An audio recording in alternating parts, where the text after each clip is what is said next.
Alright, so we are back again, and last time we were basically building an introduction to this series on Foucault. What that mostly pertained is starting to make some distinctions about earlier Foucault and later Foucault, just to do a preamble that he engages with different questions of our time. And by turning towards the existentialists and the phenomenologists, which were contemporaries around the time that Foucault started to work, we become aware of the kind of question that Foucault is engaging with at first. What is a situation, and how can we think of knowledge besides a knower that centralizes it?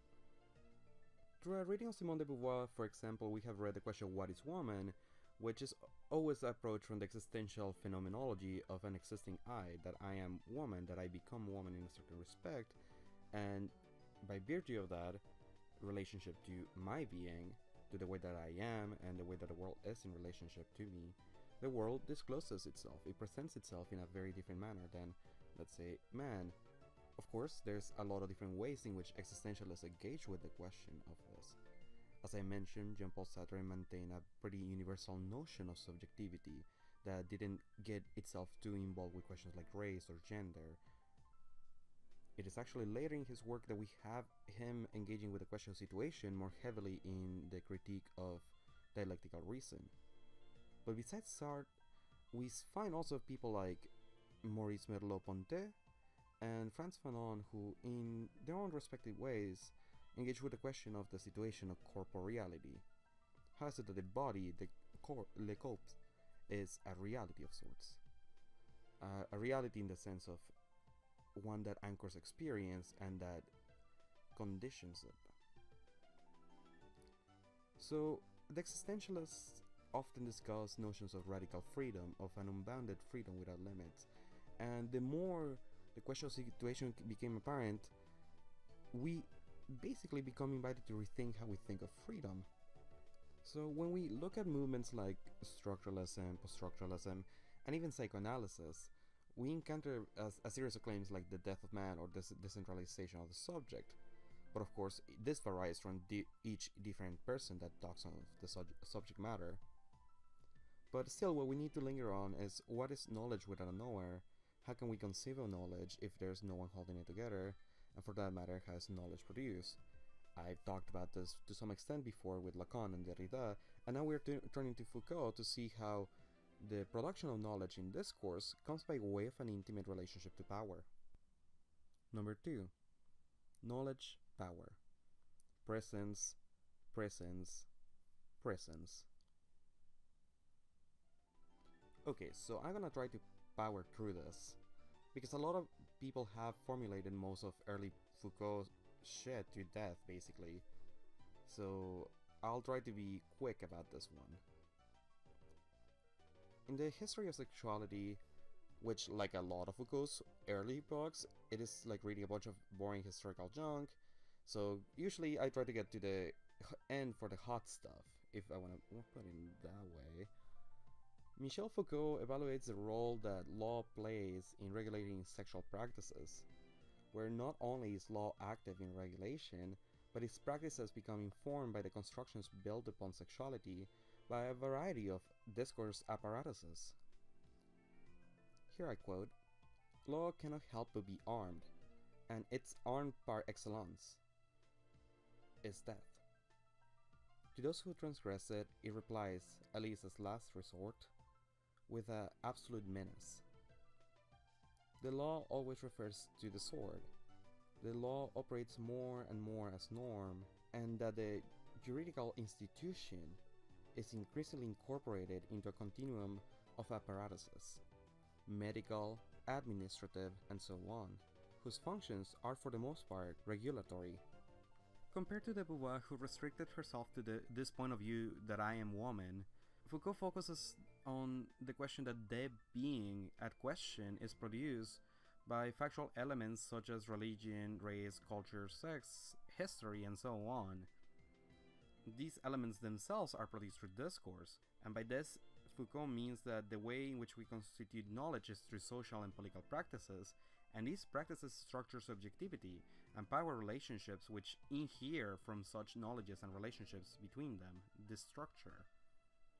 For Foucault, the question of knowledge concerning being woman does not come by way of a point of view from being so, but rather by the structures being so and the relationships such a being may hold in the world as intelligible.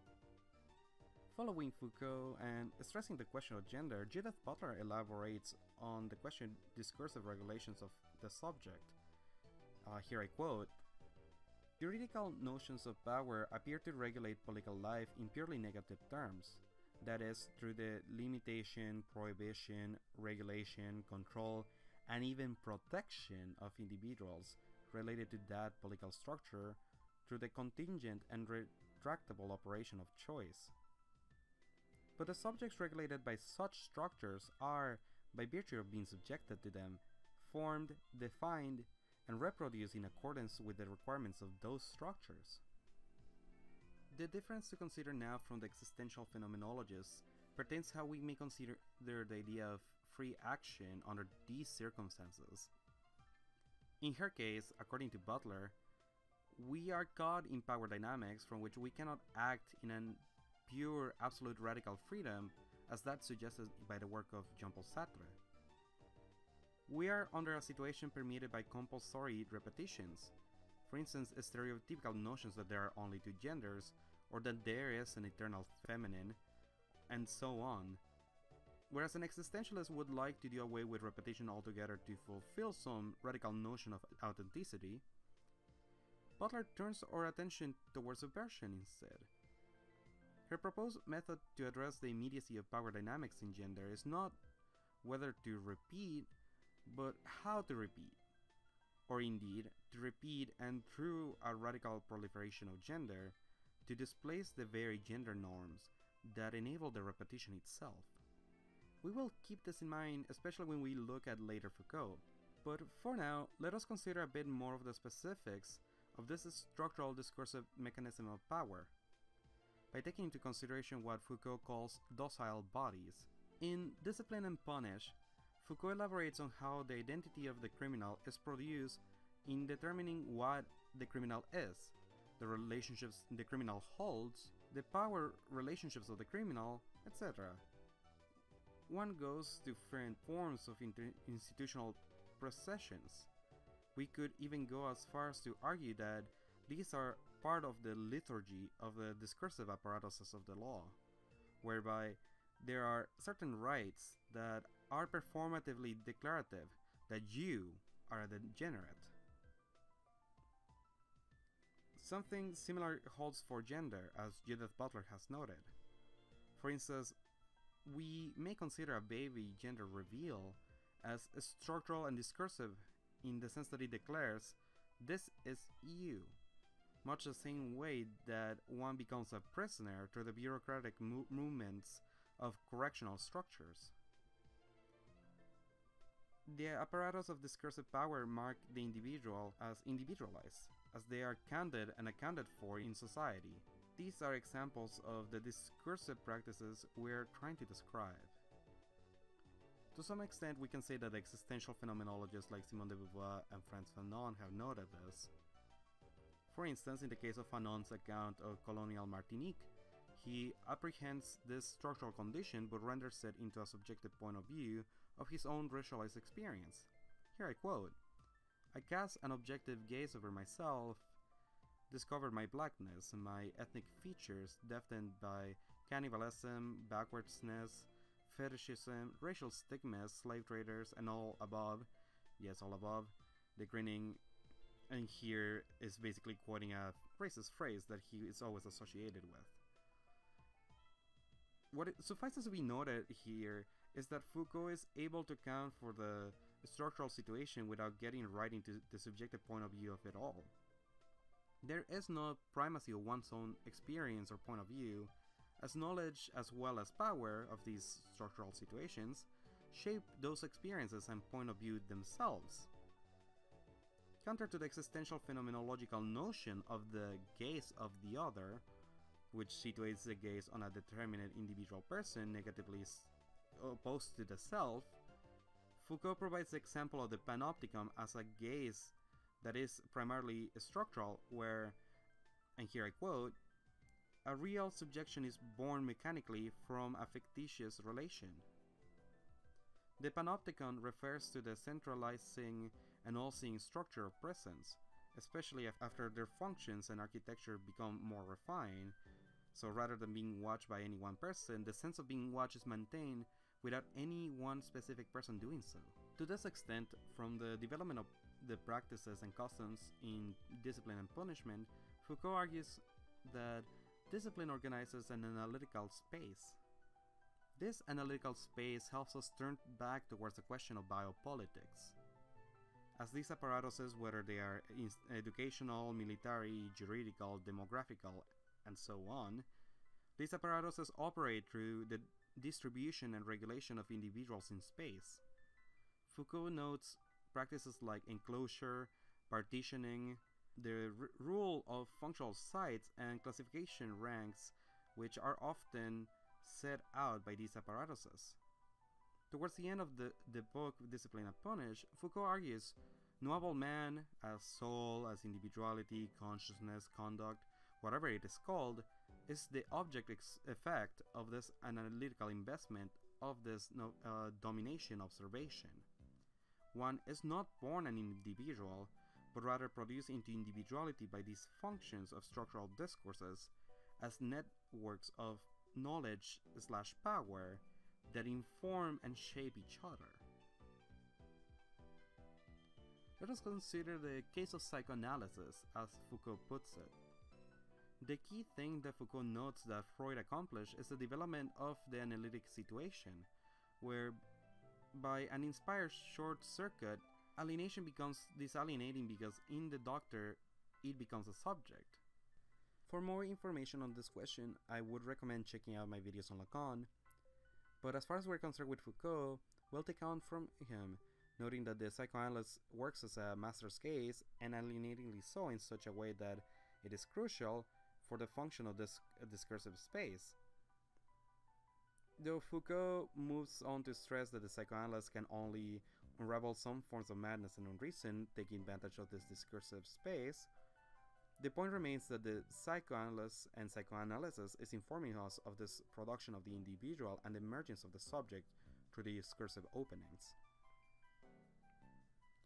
Let us consider the common phrase, "the body is the prison of the soul." In Foucault, we find a curious reversal of this claim such that we can say the soul is the prison of the body. For Foucault, both subjection and subjectivity emerge from a real fiction that binds them together. The body was never quite the prison of the soul because the soul was a fiction to be produced over which corporeality as such was only contingent part to the soul's story of itself.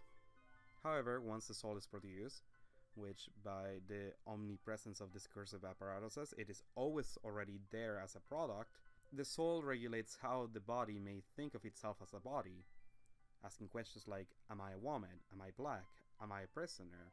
Or am I just some another form of degenerate? Well, to this extent, we start seeing what Judith Butler calls the psychic life of power, that once the individualized atomized psyche has been produced, it turns back towards itself as a localized side of power.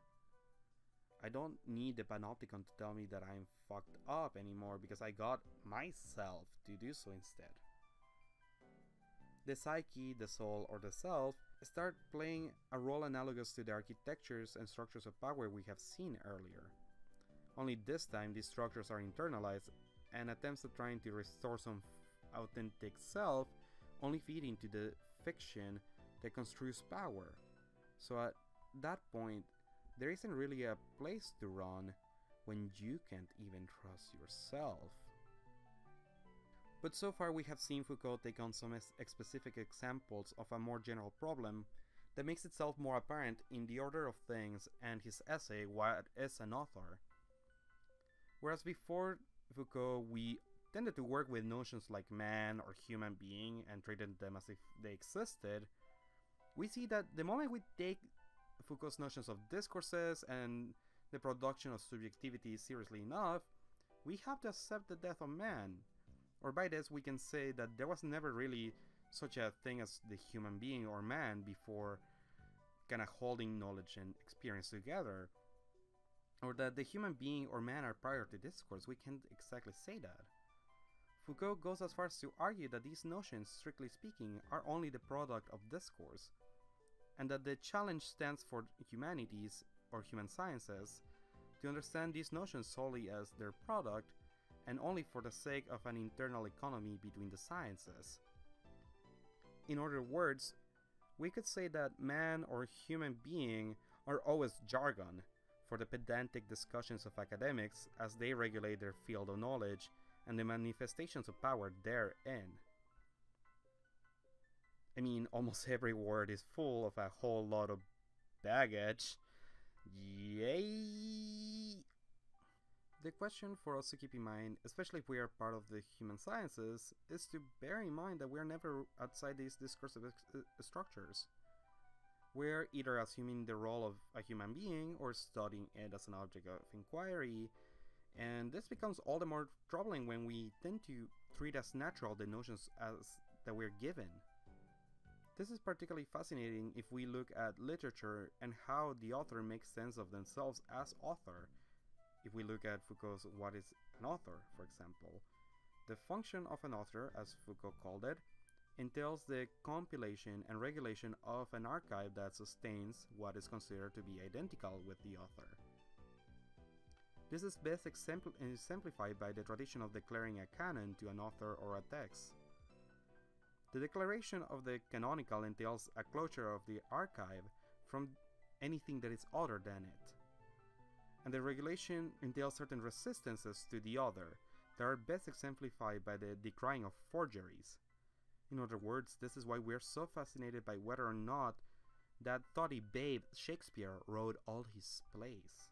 The point that Foucault notes is counter to calls for the death of the author, as in the case of Roland Barthes, who argued that we need to get rid of the author in order to free interpretation of texts.